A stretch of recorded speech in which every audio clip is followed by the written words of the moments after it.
एक गुरु और शिष्य जंगल से होते हुए अपने गांव जा रहे होते हैं। अंधेरा काफी हो चुका था। शिष्य ने अपने गुरु से कहा कि गुरुजी, काफी रात हो चुकी है। अगर आप कहे तो आज की रात यही आसपास के किसी गांव में गुजार लें। गुरुजी ने अपना सर हिलाया और वो पास के गांव में एक छोटे से घर के पास जाकर रुके। अब जैसे ही वहां गए तो गुरुजी के शिष्य ने दरवाजा ठकठकाया। उस घर से एक गरीब आदमी बाहर आया तो गुरुजी ने बोला, हम अपने गांव जा रहे थे, लेकिन काफी रात होने की वजह से हमने इसी गांव में रुकने का सोचा। क्या हम आज रात आपके यहां रुक सकते हैं? गरीब आदमी बोला, हाँ क्यों नहीं, आप दोनों अंदर आ जाइए। अब जैसे ही गुरुजी अंदर गए उन्होंने देखा कि उस आदमी के घर में बहुत ज्यादा गरीबी थी। गुरुजी ने उससे पूछा कि आप काम क्या करते हो? वह गरीब आदमी बोला कि मेरे पास बहुत सारी जमीन है। तो गुरुजी ने बोला, अगर तुम्हारे पास बहुत सारी जमीन है तो इस तरह से क्यों रह रहे हो? वह आदमी बोला, यह किसी काम की नहीं है। गांव वाले बोलते हैं कि यह बंजर जमीन है, यहां पर कुछ भी नहीं उगाया जा सकता है, और वहां फसल उगाना बहुत बड़ी बेवकूफी है। गुरुजी ने बोला कि तुम्हारा गुजारा कैसे होता है? उसने बोला कि मेरे पास एक भैंस है जिससे मेरा पूरा घर चलता है। यह सुनने के बाद गुरुजी सो जाते हैं, और रात में जब सब लोग सो रहे होते हैं तब गुरुजी अपने शिष्य को उठाते हैं और उस गरीब आदमी की भैंस लेकर अपने गांव चले जाते हैं। शिष्य अपने गुरु से पूछता है कि गुरुजी, कहीं आप ये गलत तो नहीं कर रहे हैं?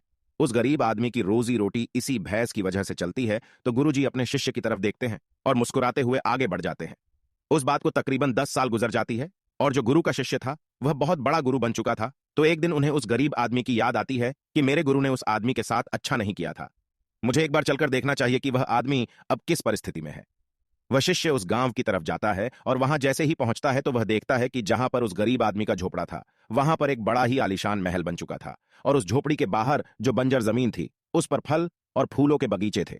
तभी उधर से उस घर का मालिक आता है। शिष्य उसे पहचान लेता है और उस आदमी को बोलता है, तुमने मुझे पहचाना, मैं अपने गुरुजी के साथ आया था, हमने एक रात के लिए आपके यहां रुके भी थे। वह आदमी उसे पहचान लेता है और बोलता है कि उस रात आप कहां चले गए थे? और उस रात के बाद ही मेरी भैंस कहीं चली गई थी। मेरे पास कोई रास्ता नहीं था, तो मैंने अपनी जमीन पर मेहनत की और फसल निकल आई, और आज मैं इस गांव का सबसे बड़ा और सबसे अमीर आदमी बन चुका हूं। यह सुनने के बाद शिष्य के आंखों में अपने गुरुजी के लिए आंसू आ गए, और उसे यह बात अब समझ आई और वो रोने लगा। इस कहानी से हमें यह सीख मिलती है कि हमारे अंदर ऐसी बहुत सी टैलेंट छुपी हुई है, लेकिन हमें कोई ना कोई चीज रोक कर रखी है।